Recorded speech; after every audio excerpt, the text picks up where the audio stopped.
Okay, so it's been a while since I wanted to do this.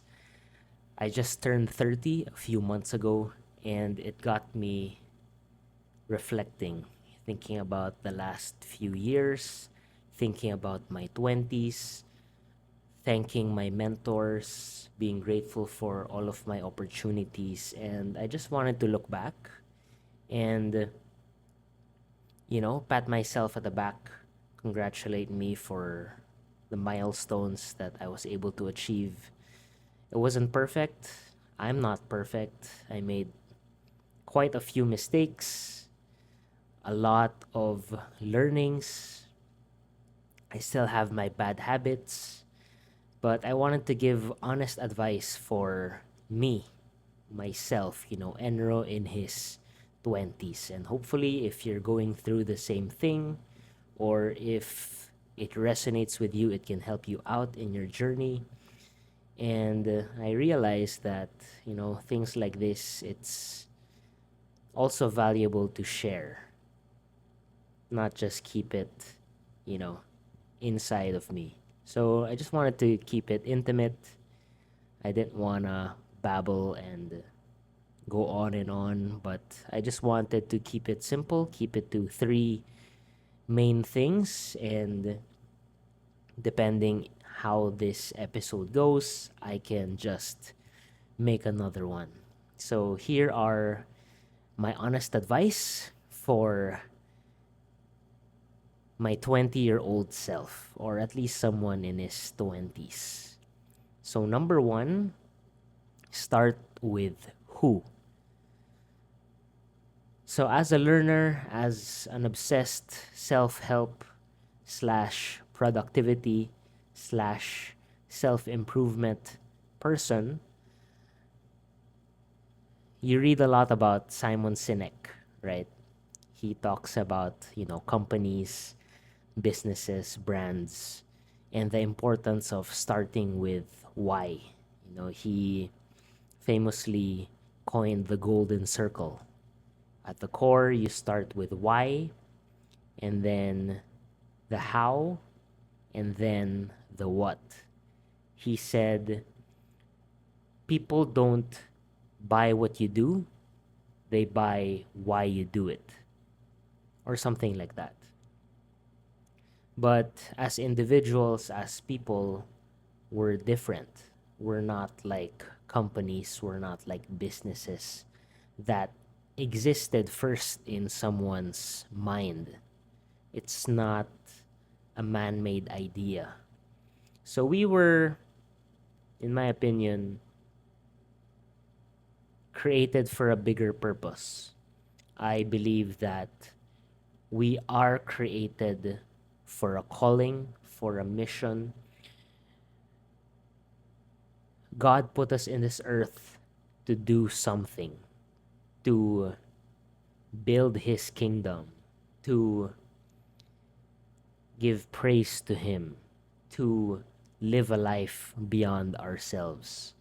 So, if businesses and brands are starting with why, you start with who. Who are you? And when I was going through my 20s, or even before then, when I was still in school, when I was studying, it was a question that I was struggling to answer. Also, because, the way of life, you try a lot of things. Not everything you like, some you don't like. So, personally, me, school wasn't really for me. Yes, there were subjects wherein I excelled and I really enjoyed. Mostly, these are my business majors. I enjoyed marketing, organizational culture and development, startups, and whatnot. But I didn't really like English. I didn't really like literature. I didn't really like history. So, all of us individually, we would have our own uniqueness, right?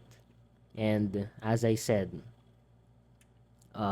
in your 20s or even before your 20s, you're still exploring, you're still seeing what you're innately passionate about, what you really enjoy doing, what lights you up, what gives you that energy, as if you can just go on and on and on doing that thing without someone else pushing you. So that led me to a certain framework when I was thinking about this in my 20s, and I only formulated the framework recently. So if you're struggling to know who you are, or at least where you are, you start with your GPS. So G stands for your gifts. So what are your gifts? What are you blessed with in life? And this can be a lot of things, whether it's your skills, your talents, or sometimes it's even something you're born with. What if you had great parents? For me personally, looking back, I realized that God has blessed me with financially responsible parents. One of the best, actually. So early on, I already knew how to budget, how to save, how to make good financial decisions. And looking back, those dots just connected. Now I'm involved in the family business. We do personal finance. So because I have that gift, I have that unfair advantage, right? So think about your gifts.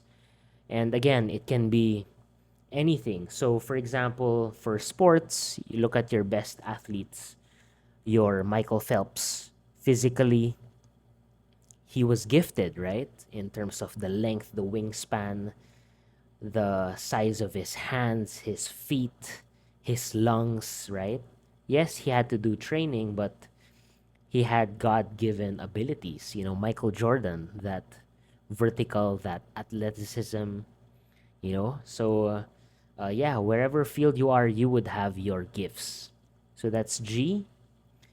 And then P is something interesting. P is your pains. What are you struggling with? What are your problems and challenges in life? Because I believe that your pains are your source of your purpose. Because of your pain, God is telling you that when you overcome this, when you are able to rise above this challenge, you can help other people who are experiencing the same thing, right? So, what are your struggles? What are the things you're dealing with on a daily basis? Or maybe it's a big life problem right now. Maybe it can be your source of your purpose. So that's G, that's P, and then S. What are your secrets, or what are your signature moves, right? When you're talking about athletes and basketball. So your signature or your secrets would be things that give you an unfair advantage. What do I mean by this? If we look at the icons, right? What's the signature of Muhammad Ali? He would be a great boxer, good footwork, but at the same time, it was also a combination of his wit, his charisma, how he speaks, how he, in a way, is already lyrical, right? And the way he's able to influence the crowd, influence people around him, and also him taking a stand at things that he deeply believes in, right? So those are the things that you can look into. Very interesting people. So a combination of this, your own GPS would help you realize where you are as a starting point. You might be already moving along in your journey, but your GPS would keep you aware of where you are and where you could potentially go, right? So GPS would not just be, in tech like GPS in your Google Maps or Waze. GPS can also be deeply personal. It's your gifts, your pains, and your secrets. So don't start with why, start with who. And once you know your who, a lot of things can prosper and bear fruit from that awareness. So, personally, for me, once I realized that my passion is really in digital, in marketing, I really doubled down on those skills and that expertise, even if I didn't really know exactly where I would end up. Yes, I wanted to be promoted. Yes, I wanted to work on exciting things. But you just focus on the next 5 steps, 10 steps. You don't really see 100 steps ahead because God can lead you in other directions. But that awareness would really help you have clarity. And for me, psychologically, it was a big thing that I knew what I was working on, and it gave me a subtle comfort slash confidence to really pursue it. And eventually, as you know, during the pandemic, our family business is in financial services, very traditional. We did face to face meetings with clients, on ground events. We really had to pivot and shift to digital. So that was just, a major eye opener. Me being the digital guy, the brand guy, marketing guy of the family, could actually bring all of my expertise, all of my experience, and contributed to the family business compared to being an expert in finance, very technical, knowing all of the charts, being a trader. I wasn't that, but I knew what I brought to the table. And that was an output of having that awareness. So life moves in mysterious ways. God brings us to certain callings that we just need to say yes to. And all you need is, clarity and seeing the next 5 steps, 10 steps, and great things can happen. So that's number one. I think this is taking a while, so it's a good thing that I only chose three. Number two is be intentional. And sometimes it's not even saying yes to things. Sometimes the more important thing is what you say no to. Because life is all about trade offs. And it's up to you what you want to choose, right? The car that you love is also the car that will break down. The shoes that you love wearing is also something that will be dirtied because you'll be wearing it most of the time. The relationship, the partner that you choose to love deeply is also the one that can hurt you the most. Right? So you gotta be intentional. Yes, there was a period in my life wherein I just went with the flow, especially, when I was adulting, first time earning money, had adult money now. I can spend it on whatever I wanted. I can go out with my friends. But at a certain point, you gotta be intentional because you can't be everything at once.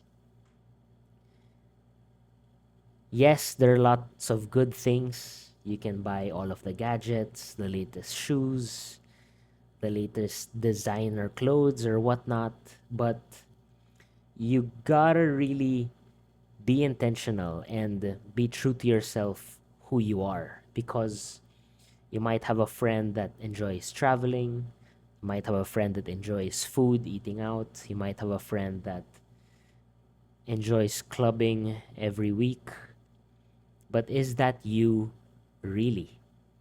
And once you know who you really are, be unapologetic about it, right? So, again, in this age of social media, a lot of us tend to compare, right? But comparison is the thief of joy.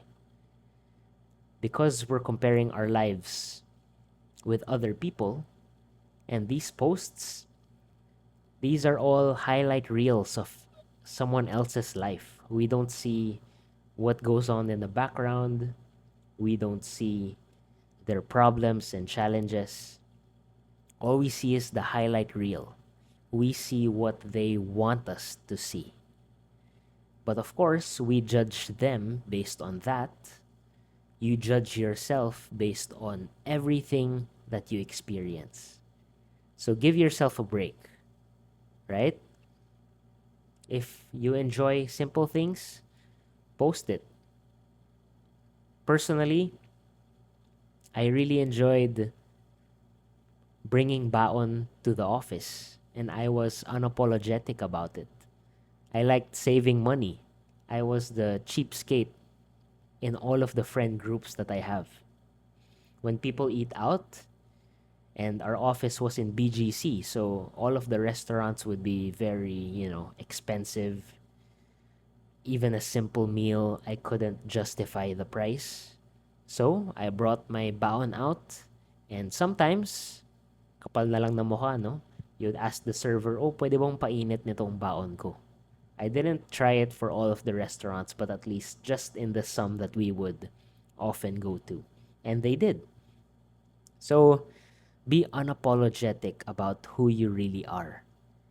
And your friends, your environment, they would love you for who you are if they are true friends, right? So going back, it's not what you say yes to, sometimes it's what you say no to. If you were a follower of mine, or if we were friends like on Instagram or Facebook, you would recall that a lot of the Friday nights that I would have in my 20s, I would spend it in the office. I would work late at night. I would try to finish projects so that I'd be ahead of the pack, because that was who I am. I wanted to dominate. I wanted to show that I'm here to win. I'm here to be ahead of everyone else. Working on the weekends or working on the holidays is just a walk in the park. And it's not to catch up, it's to be ahead.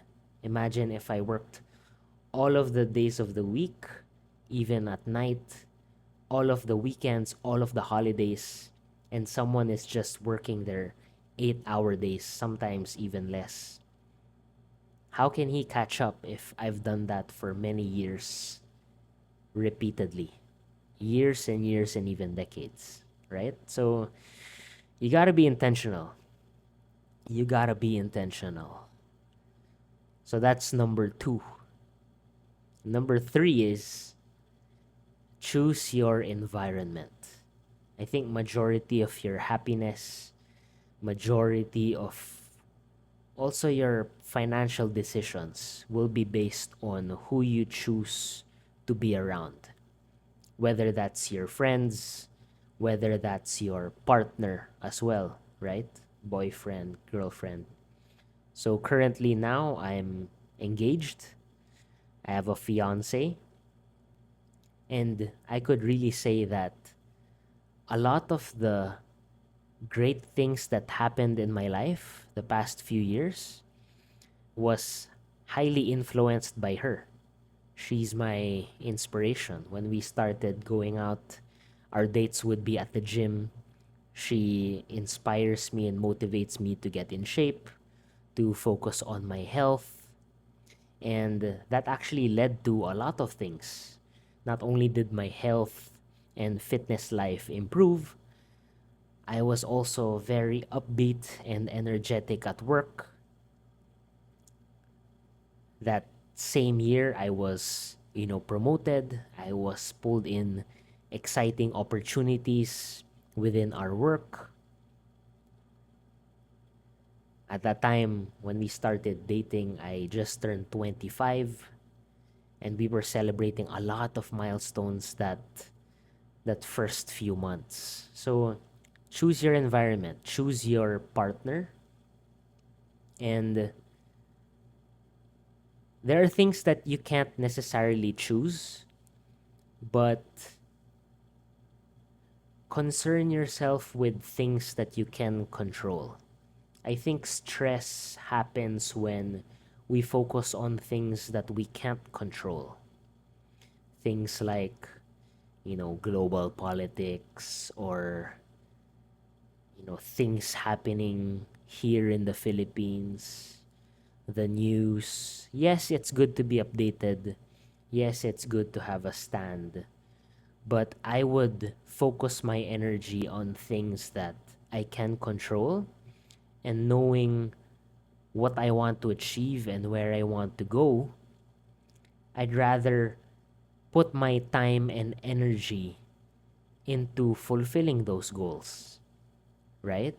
Because if I bother with things that I can't control, that are out of my influence, then I'll be just wasting my time. These are distractions. Yes, there are bigger issues, and yes, we want to take a stand. We want to fight for what's right. But at the end of the day, what you can fully control is yourself. So be intentional, right? Choose what's good for you. And what's good for you isn't necessarily the easy route. Sometimes what's good for you is the harder route. It's waking up at a certain time so that you can exercise and jog and work out in the morning. Sometimes what's good is having those hard conversations at work where you need to really tell your boss feedback so he or she can improve handling and managing the team, lifting up their spirits, their morale, and rallying to reach your target so that it can be a good working environment. What's good for you can be skipping those cheat days, focusing on your health, trying to get those 10,000 steps a day, skipping all of those Netflix series, not scrolling and, doom scrolling on social media. Sometimes what's good for you is also the painful choice. And I realize that if you don't sacrifice for what you want becomes the sacrifice. So, yeah, I think I recorded a long video already. I won't cut this into pieces. I just wanted to record and see how people will receive this. If it resonates with you, then good. Please comment down below if you want to respond to any of my points. But that's what I deeply believe in based on my own experiences and my realities. If you have any questions or if you want to ask for advice, comment down below or message me. I'd be gladly responding to all of those. But yeah, I just wanted to close this by saying, keep on going. The man who loves to walk will always walk further than the man who loves the destination. And that's one mistake that I had when I was in my 20s. I was so focused on that promotion, that next job title, all of the praise and applause. But what will really keep you going is just enjoying the process, improving 1% every day, focusing on the people around you that matter, the friends that you make along the way, all of the memories and the joys and the laughter that you share with each other. Enjoy the process, because life at 30, it's as if I'm just starting again. But 20s is very crucial. Don't waste it. It will be a good foundation and a good direction, especially when you're at your 30s. So, yeah, I think I was blabbering about a lot of quotes, but yeah, the top of one mountain is the bottom of the next. So, keep climbing. Thanks, guys.